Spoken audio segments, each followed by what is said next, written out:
በስመ አብ ወወልድ ወመንፈስ ቅዱስ አሃዱ አምላክ አሜን።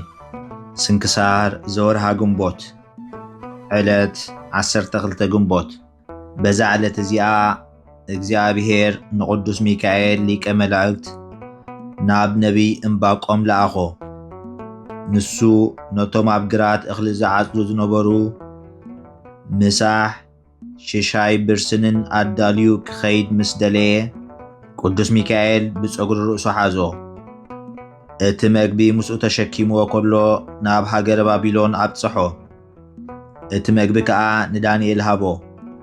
ዳንኤል ከዓ በልዐ። ካብ ኣፍ ኣናብስቲ ከዓ ኣድሓኖ። ንዕንባቆም ናብ ሃገር ኢየሩሳሌም መለሶ። እቲ መግቢ ከዓ ምስኡ ነበረ። ኣብቶም እኽሉ ዝዓጽዱ ዝነበሩ ከዓ ብግዚኡ በጽሐ። ምእንትዚ መምሃራን ቤተ ክርስቲያን ናይ ዝክቡር መልኣኽ ሚካኤል ሊቀ መላእክት መዘከርታ በዓሉ ክንገብር ኣዘዙና። ኣማላድነቱ ምስ ኩልና ህዝበ ክርስቲያን ይኹን ንዘለዓለም ዓለም ኣሜን። ሰላም ለህላዌከ ዘምስዋዕ ኣብ መቅደሰ ከመ ታዕርግ ህየ ጸሎተ ቅዱሳን ጢሰ ህፍረተ መስቀል ወልድ አመ ተአገሰ ኢትርአይ በድንጋጼ እንዘ ታንቃዱ ነፍሰ ሚካኤል አድነንከ ወአትሓትከ ርእሰ። ሰላም ንህላዌኻ ኣብ መሰዊኢ ኣብ መቕደስ ከተዕርግ ናብኡ ናይ ቅዱሳን ጸሎት ትኪ ናይ መስቀል ስቃይ ወልድ ምስተዓገሰ ብስምባድ ንኸይትርኢ እንዳጠመትካ ነፍሱ ሚካኤል ደነንካ ኣትሓትካ እውን ርእስኻ። በዛ ዕለት እዚኣ ንእስክንድር ንጉስ ኢትዮጵያ መዘከርታ ዕረፍቱ እያ። ንሱ በእደ ማርያም ንጉስ ቁኑዕ ሃይማኖት ኦርቶዶክሳዊ ወዱ እዩ። በረኸቱ ምሳና ትኹን ንዘለዓለም ዓለም ኣሜን። በእንተ እለ ይወርሱ ህይወተ ፍጡራን አኮኑ ለሊከ ፍጡር ሚካኤል መልአኩ ለእግዚአብሔር በዘተዓርፍ ነፍሱ ለእስክንድር ህንጽለቱ በሰማይ መንበረ ተድላ ወክብር ከመ ማኅደረከ ሃነጸ በምድር። ምእንቲ እቶም ህይወት ዝወርሱ ፍጡራን ንስኻ ንባዕልኻውን ፍጡር ሚካኤል መልአኹን እግዚአብሔር ነፍሱ እተዓርፈሉ ንእስክንድር ኣብ ሰማይ ህነጸሉ ናይ ተድላን ክብርን መንበር ማሕደርካ ከም ዝሃነጸ ኣብ ምድሪ። በዛ ዕለት እዚኣ ክቡር ኣቦ ኣባ ዮሃንስ ኣፈወርቅ ዓረፈ። እዚ ኣቦ እዚ ካብ ሃገረ እስክንድርያ እዩ። ኣቦኡ ከዓ ካብ ናይታ ሃገር ሃብታማት ስሙ ኣስፋኒዶስ ዝበሃል ነበረ። ስማ ድዩ ድማ ኣትናስያ እዩ። ንሳቶም ኣጸቢቖም ሃብታማት ነበሩ። ነዚ ቅዱስ ወዶም ጽቡቕ ገይሮም ብኽንክን ዓበይዎ። ዘሎ ዝኾነ ትምህርትን ጥበባትን ከዓ መሃርዎ። ናብ ሃገረ ኣቴና ከይዱ ድማ ኣብቲ ቤት ትምህርቲ ኣተናውያን ኩሉ ጥበቦም ተማህረ። ብትምህርቱን ብሊቅነቱን ከዓ ካብ ብዙሓት ጸብለል በለ። ብድሕሪዚ ብንእስነቱ መንኰሰ። ጣዕሚ ናይ ዝሓለፈ ዓለም ከዓ ነዓቆ። ቅድሚኡ ድማ ቅዱስ ባሲልዮስ ኣብቲ ዮሃንስ ዝመንኮሰሉ ገዳም ምንኩስና ተቐቢሉ ነበረ። ክልቲኦም ከዓ ሓቢሮም ተሰማምዑ እሞ ብዙሕ ምግባራት ሰናይ ገበሩ። ወለዱ ምስ ሞቱ ድማ ካብቲ ዝገደፍሉ ሃብቲ ዋላ ሓንቲ ኣይወሰደን። እንታይ ደኣ ኩሉ ንድኻታትን ንመሳኺንን ዓደሎ። ብመገዲ ምንኩስና ተቖሪኑ ዓብዪ ተጋድሎ ተጋደለ። ኣብቲ ዝመንኮሰሉ ደብሪ ሓደ ጻድቕን እሱርን ሰብኣይ ሲስኮስ ዝስሙ ነበረ። ንሱ ፍጹም መነኮስ ብመንፈስ ቅዱስ ምግላጽ ድማ ራእይ ይርኢ ነበረ። ንሱ ብለይቲ ተጊሁ ክጽሊ ከሎ ንጴጥሮስን ዮሃንስን ሐዋርያት ናብ ቅዱስ ዮሃንስ ኣፈወርቂ ከኣትዉ ረኣዮም። ጴጥሮስ መፍትሕ ዮሃንስ ከዓ ወንጌል ሃብዎ። ኣይትፍራህ፣ ኣብ ምድሪ ዝኣሰርካዮ ኣብ ሰማይ እሱር፣ ኣብ ምድሪ ዝፈታሕካዮ ድማ ኣብ ሰማይ ፍቱሕ ክኸውን እዩ ክብልዎ ከለዉ ሰምዖም። ኣስተውዕል ኦ ሓዲስ ዳንኤል መንፈስ ቅዱስ ኣባኻ ዝሓደረ ንሕና ካብቲ ዓብይ መምህር ኢየሱስ ክርስቶስ ምስጋና ንዕይኹን ዝተላኽና ኢና። ኣነ ጴጥሮስ መፍትሕ መንግሥተ ሰማያት ዝተዋህበኒ እየ። እቲ ካልኣዩ ከዓ ኣነ ዮሃንስ ኣብ መጀመርታ ስብከተይ ብቅዱስ ወንጌል ቃል ብመጀመርታ ነበረ ኢለ ዝሰበኽኩ እየ። እቲ ቃል ከዓ ኣብ ልዕሊ ጸላኢ ከም ሰይፊ ሓዊ ኮነ በልዎ። ንዓኻ ከዓ ከም ብሓድሽ ካብ ጎይታና ኢየሱስ ክርስቶስ ምስጋና ንዕይኹን ሓቀኛ ፍልጠት ተዋሂብካ እዩ። ንምእመናን ብቕንዕቲ ሃይማኖት ንኽትጓስዮም በልዎ። እዚ ጻድቕ ሲሲኮስ እዛ ራእይ እዚኣ ምስ ረኣየ ቅዱስ ዮሃንስ ሕያዋይ ጓሳን እሙንን ኮይኑ ከም ዝሽየም ፈለጠ። ብድሕሪዚ ንቅዱስ ዮሃንስ ኣብ ልዕሊኡ ጸጋ እግዚኣብሔር ወረደ። ብዙሓት ድርሳናት ደረሰ፣ ብዙሓት ተግሳጻት ጽሓፈ፣ መጽሓፍቲ ቤተ ክርስቲያን ተርጎመ፣ መሊሱ እውን ዲያቆን ከሎ መጽሓፍቲ ኦሪት ተርጎመ። ቅዱስ ዮሃንስ ሓደ ለይቲ ክጽሊ ከሎ እነሆ መልአኽ እግዚአብሔር ከም በረድ ብዝመስል ጻዕዳ ኣልባስ ለቢሱ ተገለጸሉ። ቅዱስ ዮሃንስ ከዓ ፈረኸ፣ ብገጹ ከዓ ናብ ምድሪ ወደቀ። እቲ መልአኽ መልክዑ ለዊጡ ድማ ንሰብ መሰለ። ኦ ዳንኤል ሓዲስ ተንስ ኣይትፍራህ በሎ። ሽዑ ንቅዱስ ዮሃንስ ልቡ ጸንዐ እሞ ኦ ጎይታይ መኒኻ ንስኻ ትርኢትካ እንድዩ ኣፍሪህኒ በሎ። ንሱ ከዓ ከምዚ ኢሉ መለሰሉ፣ ኣነ መልአኽ እግዚአብሔር ኣምላኽካ ክትገብሮ ዝኣዘዘካ ክነግረካን ከስማዓካ ናባኻ ዝተላኽኩ እየ በሎ። ሕጂኻ ልብኻ ይጽናዕ፣ ቃልካ ድማ ናብቲ ኩሉ ወሰናስን ዓለም ክበጽሕ እዩ። ትእልፍቲ ኣላፋት ህዝቢ ትእዛዛት እውን ክሰምዑ እዮም። ናብ እግዚአብሔር ክምለሱን ክድሕኑን እዮም። ኣብ መንግሥቲ እግዚአብሔር ጽኑዕ ዓንዲ ብርሃን ክትከውን ኢኻ። እነሆ ናይ አንጾኪያ ሊቀ ጳጳሳት ናባኻ ክመጽእ እዩ። ምስኡ ድማ በብመዓርጎም ኩሎም ካህናትን ዲያቆናትን ቤተ ክርስቲያንን ክመጹ እዮም። ንስኻ ከዓ ምስኦም ኪድ፣ ዝኣዘዙኻ ግበር። እዚ እግዚአብሔር ዝኣዘዘካ እዩ። ነቲ ትእዛዙ ክትኣብዮ ኣይግባእካን እዩ በሎ። ብድሕሪ እቲ መልአኽ ንኣባ ፊላትያኖስ ተገለጸሉ እሞ ንቅዱስ ዮሃንስ ብግዲ ክህነት ክሸሞ ኣዘዞ። ንጽባሒቱ ሊቀ ጳጳሳት ምስ ካህናቱ መጺኡ ንቅዱስ ዮሃንስ መዓርግ ክህነት ሸሞ። ናይ ቆስጠንጢና ሊቀ ጳጳሳት ምስ ዓረፈ ድማ ንጉስ ኣርቃዲዎስ ልኡኻቱ ሰደደ። ንቅዱስ ዮሃንስ ናብኡ ኣምጾ። ኣብ ሃገረ ቆስጠንጢንያ ከዓ ሊቀ ጳጳሳት ሸሞ። ብሽሞት ሊቀ ጵጵስና ከዓ ከም ሐዋርያት ከደ። ነቶም ህዝቢ ከዓ ኩሉ ግዜ ህይወት ብዘውህብ ትምህርታት ይምህሮም። ብዙሕ ተግሳጻትን ናይ ቤተ ክርስቲያን መጽሓፍትን ናይ ብሉይን ሓዲስን ትርጓሜ ገይሩ ድማ የጸናንዖም ነበረ። ብዙሕ ድርሳናት ደረሰ። እቶም ሓጥኣን ከዓ ኩሉ ግዜ ይግስጾም ነበረ። ብንጉስ ኮነ በቶም ሽመኛታት ኣይፈርህን ነበረ። ኣውዶክስያ ሰበይቲ ኣርቃዴዎስ ንጉስ ገንዘብ ትፈቱ ነበረት። ንሓንቲ ድኻ መበለት ከዓ ግራውታ ብግፍዒ ወሰደትላ። እታ ሰበይቲ ከዓ ናብ ቅዱስ ዮሃንስ መጺኣ ኣውዶክስያ ንግስቲ ግራውታ ከም ዝወሰደትላ ነገረቶ። ንሱ ከዓ ናብታ ንግስቲ መልእኽቲ ልኢኹ ነዛ ድኻ ሰበይቲ ግራውታ ምለስላ ክብል ተግሳጽ ዘለዎ ብዙሕ ልማኖ ለመና። ንሳ ግና እታ ንግስቲ ኣበየቶ፣ ትእዛዝ እውን ኣይሰምዐትን። ንሱ ከዓ ኣብ ቤተ ክርስቲያን ከይተኣትዊ ምስጢራተ ቅድሳት ከይትቕበሊ ኢሉ ኣወገዛ።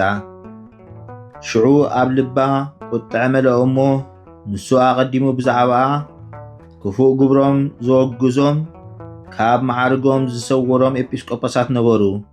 ነዚኣቶም ኣከበቶም፣ ኣብ ልዕሊኡ ክፈርዱ ከዓ ሓተተቶም። ንሳቶም ከዓ ሓቢሮም ተሳምዑ። ንሱ ንንግስቲ ስለ ዝተቃወማ ስደት ይግብኦ ኢሎም ኣብ ልዕሊኡ ፈረዱ። በዚ ፍርዲ እዚ ከዓ ናብ ደሴት ኣክራጥያ ሰደደቶ። ኣብኡ ምስ በጽሐ ከዓ እቶም ናብታ ደሴት ህዝቢ ክሓቲ ኮይኖም ኣብ ግብሪ እከይ ዝወፈሩ ኮይኖም ጸኒሕዎ። ንኣቶም ከዓ ገሰጾም መሃሮም ከዓ ኣብ መገዲ ስሕተቶም መሊሱ ከዓ ኣብ ቅድሚኦም ተኣምራትን መንክራትን እናገበረ ናብታ ቅንዕቲ ሃይማኖት ኣእተዎም። ናይ ሮማ ንጉስ ኣኖሬዎስን ናይ ሮማ ሊቀ ጳጳሳት ቆኖፋንዮስን ብዛዕባ ስደት ቅዱስ ዮሃንስ ምስ ሰምዑ ኣዝዮም ሓዘኑ።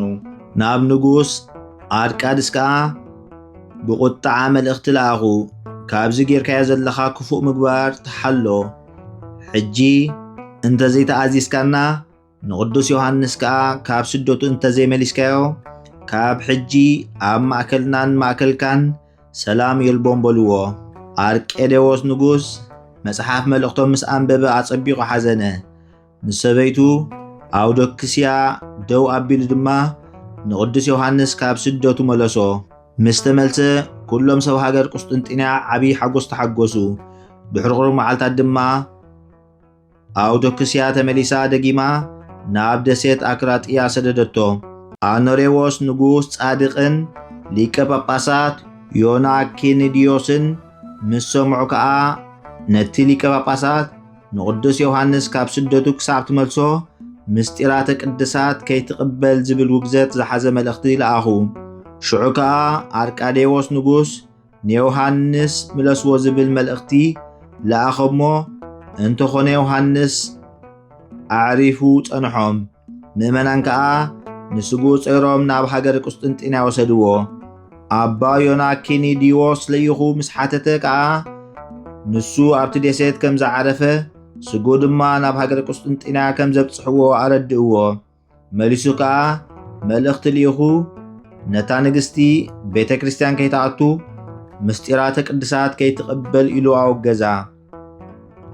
ከምዚ ኢላ ን8 ወርሕ ምስ ጸንሐት ብብዙሕ ልማኖ ካብ ውግዘታ ፈትሓ። እግዚአብሔር ከዓ ብብዙሕ ሕማም ቀጽዓ ኣሳቐያ። ንኽሕዊዋ ኢላ ድማ ንሓካይምን ንፈላጣትን ብዙሕ ገንዘብ ከፈለት። ካብ ሕማማ ግና ኣይሓወየትን። ክሳብ ናብ ስጋ ቅዱስ ዮሃንስ እትኸይድ ናብኡ ከይዳ ከዓ ሰገደትሉ እሞ እቲ ኣብ ልዕሊ ዝፈጸመቶ በደል ይቕረ ክብለላ ብብኽያት ለመነቶ። ንሱ ከዓ የቕረበለላ። እግዚአብሔር ከዓ ካብ ሕማማ ኣሕወያ። እግዚአብሔር ካብ ስጋ ቅዱስ ዮሃንስ ዓበይቲ ተኣምራትን መንክራትን ኣርአየ።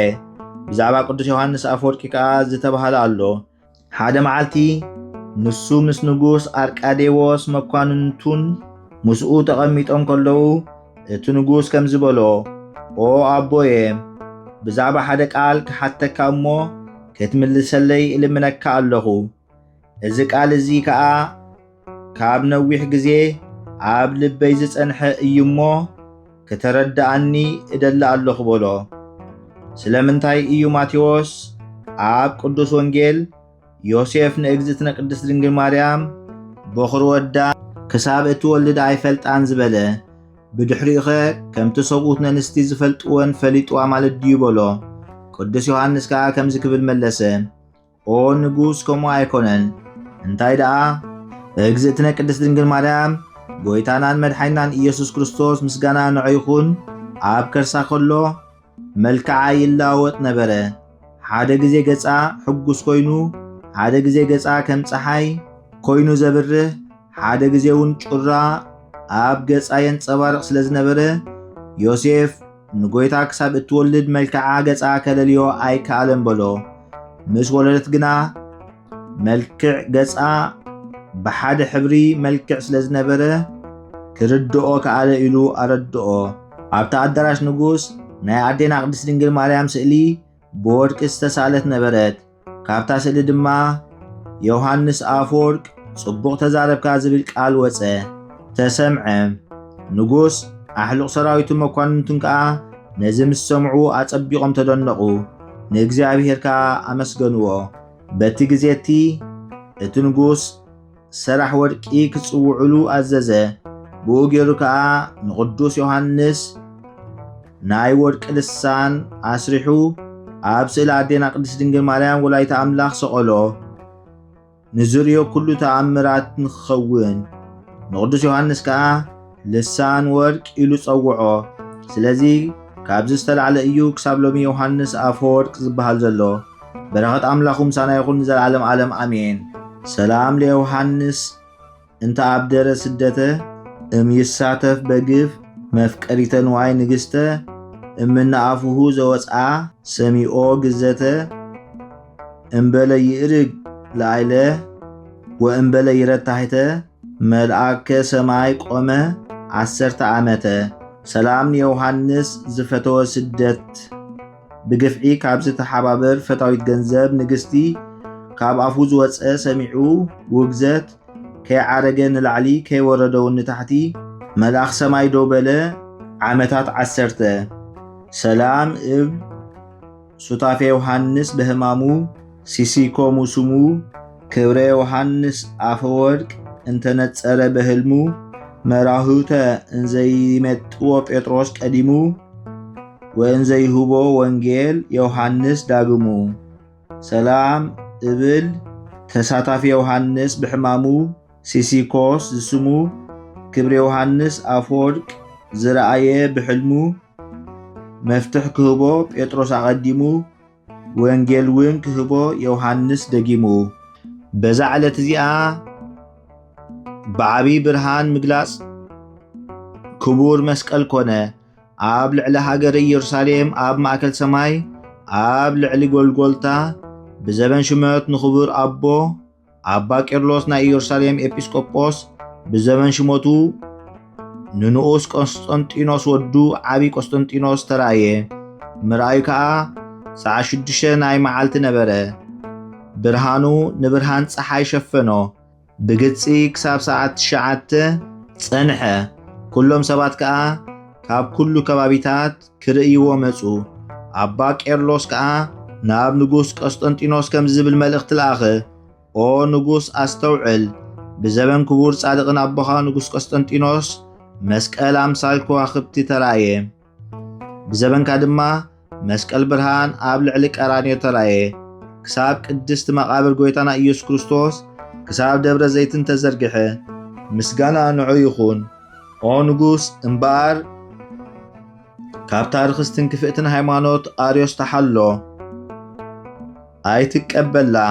ምስቶም በታ ንክፍእቲ ሃይማኖት ዝኣምኑ ኣይትሕበር ኢሉ በታ መልእኽቲ ተላብዎ። ቅዱስ ኣባ ቄርሎስ ከዓ ንኽቡር መስቀል ኣብ ዕለት ምግላጹ ዓብዪ በዓል ገበረ።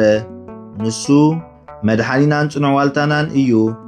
ብሃይማኖት ብሓቂ ብኡኡ ክንምሕፀን ከሎና ካብ ሕቡእን ጉሁድን ተጻብኦ ይከላኸለልና እዩ።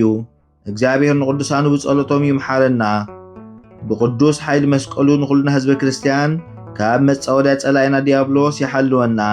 ምስጋና ንእግዚአብሔር ይኹን ንዘላለም ዓለም አሜን። ሰላም ሰላም በቃለ አሚን እብል ለዛ አስተርአየ ዮም ላዕለ ጎልጎልታ መስቀል እንዘ ይሰምያ በነፍሱ ዕለተ አድህኖ ወሳይል ቄርሎስ ኤጲስቆጶስ ዘኢየሩሳሌም ደወል ወውስተ ግጻዌ ጸሓፋ ለዛቲ በዓል በቃል አሚን ሰላም ሰላም እብል ንዝተረአየ ሎሚ ኣብ ልዕሊ ጎልጎልታ መስቀል እናሰመያ ብነፍሱ መዓልቲ ድሕነት ወሳይል ቄርሎስ ኤጲስቆጶስ ናይ ኢየሩሳሌም ደወል ኣብ ግጻዌ ኣስፈራ ነዛ ክብርቲ በዓል በዛ ዕለት እዚኣ ንሰማይት ሚናስ ዲያቆንን እስጢፋኖስን ዝዝከሩላ ዕለት እያ። በረኸቶም ምሳና ይኹን ንዘለዓለም ዓለም አሜን። በዛ ዕለት እዚኣ ያሬድ ወዲ መላሊኤል ዓረፈ 162 ዓመት ምስ ገበረ ኒሄኖክ ወለዶ። ኒሄኖክ ምስ ወለደ ከዓ 800 ዓመት ገበረ። ኩሉ መዋእሉ 962 ዓመት ኮነ። ብዕለት ዓርቢ ሰዓት 6 ዓረፈ። እግዚአብሔር ብጸሎት ይምሓረና ንዘለዓለም ዓለም አሜን። በዛ ዕለት እዚኣ ንኽቡር ኣቦ መምህር ዓለም ርእሲ ኩሎም መነኮሳት ጎረቤት መላእኽቲ ሐዋርያን ሰማዕትን ኣቡነ ተክለ ሃይማኖት ስጋኡ ዝገዓዘሉ ዕለት እያ። ምክንያት ምግዓዙ ድማ እግዚአብሔር ብ56 ዓመት ስጋኻ ካብ ውሽጢ በዓቲ ወፂኡ ናብ ዝተሃንፀ መቃብር ክግዕዝዎ እዮም ዝበሎ ምስ በጽሐ እዩ። ሽዑ ተኣምርን መንክርን ተራእየ። ዕውራት ረአዩ፣ ሓንካሳት ጎየዩ። እዚ ዝኾነሉ ግዜ ድማ ብዘበን ኣባ ሕዝቅያስ ወራሲ መንበሩ እዩ። ጸሎቱን በረኸቱን ነዚ መንፈሳዊ ኣቦ ምስ ኩልና ይኹን ንዘለዓለም ዓለም ኣሜን። ሰላም እብል አልዕልየ ቃለ በፍልሰተ አጽሙ ዘገብረ ተክለ ሃይማኖት ኃይለ ኢሂዛአ በእዴሃ ህብስተ ተስካሩ ብሱለ ሶበ ገሰሰት ብእሲት አይና ጽሉለ እምነ ብርሃኑ አድማአት ብርሃነ ጽዱለ ሰላም እብል ቃል ያልዒለ ብምግዓዝ ዓጽሙ ዝገበረ ተክለ ሃይማኖት ኃይሊ ብኢዱ ሒዛ ናይ መዘከርትኡ እንጌራ ዝበሰለ ሰበይቲ ምስ ዳህሰሰት ዓይና ዝተኸለለ ካብ ብርሃኑ ረኸበት ብርሃን ጸብለል ዝበለ በዛ ዕለት እዚኣ ክቡር ኣቦ ኣባ አብርሃም ናይ ደብረ ሊባኖስ መምህር ዓይረፈ። ንሱ ቁጥሩ ካብቶም 17 መምሃራን ኣብ መንበር ኣቡነ ተክለ ሃይማኖት ዝነበሩ እዩ። እግዚአብሔር ብጸሎቱ ይምሐረና ንዘለዓለም ዓለም አሜን። ሰላም ለከ አብርሃም ካልኡ ለጻድቅ አብርሃም ዘተባረክነ በዘርኡ እምአፈ አይላፍ ደቂቅ ዘእምሃውቄ ጸጋ ከወፁ በእዝነ መንፈስ ሶበ ዜና ጽድቂ ከሰምኡ ሰማይ ተፈስሃ ወዓለም በምልኡ። ሰላም ንዓኻ አብርሃም ካልኣዩ ንጻድቅ አብርሃም ዝተባረኽና ብዘርኡ ካብ ኣፍ አይላፍ ውሉድ ካብ ሕቆ ጸጋኻ ዝወፁ በእዝኒ መንፈስ ዜና ጽድቅኻ ምስ ሰምዑ ሰማይ ተሓጐሰ ዓለምን ብምልኡ። ዘቕረብክዎ ማህሌት ኣዘኻኺረ አይላፍ ካብቶም ኣዘውቲሮም ዘገልግሉኻ ኩሉ ግዜ ብዘይ ምዕራፍ እንዳኸንብብ ተቐበል ናይ ድኽነተይ መጽሓፍ ዝገበርካ ጎይታ ናይታ መበለት መባእ ውኩፍ ካብ ዘእተውዎ ሃብታማት ናይ ሃብቶም ተረፍ ቅዱሳን ነቢያት ሐዋርያት ውን ሰባኽያን ሰማዕታት ምስ ጻድቃን ደናግል ከዓ መነኮሳት ውን ሄራን ባርኾት ባርኹ ማሕበር ዛ ቅድስቲ ቤተ ክርስቲያን ካብ ዝዓበየ ሽማግለ ክሳብ ዝነኣሰ ህፃን ንዝፀሓፎ ብመጽሓፍ ንዘፀሓፎም ብምድራስ ንዘንበቦ ንዝተርጎሞ ብልሳን ሓዲስ ንቃል እውን ዝሰምዐ በእዝኒ መንፈስ ብጸሎት ኣድዩ ማርያም ዓራቂት ካብ ኩሉ ምብኣስ ኣሕቢሩ ይምሐረና ኢየሱስ ክርስቶስ። ሰላም ንዓኹም ጻድቃን ምስ ሰማይት ዘዕረፍኩም በዝሎም ዕለት ንዓለም ዘሰነፍኩም ኢኹም ንስኻትኩም ብኩሉ ትዕግስት ኣብ ቅድሚ ፈጣሪ ለምኑ ብኩሉ ሰዓት ብዘይካ ንስሓ ንዓና ከይወስደና ሞት። ሰላም ንዓኹም ናይ ዝዓለት እዚኣ ጻድቃን ኩልኹም ሰብኡትን ኣንስትን በብኣስማትኩም ቅዱሳን ሰማይን ምድርን ማሕበር ስላሴ ንስኹም ምንቲ ማርያም ኣዲኡ ዘክሩና ብጸሎትኩም ንኽትሕልውና ተማሕጪና ኣለና ብናይ ክርስቶስ ደም።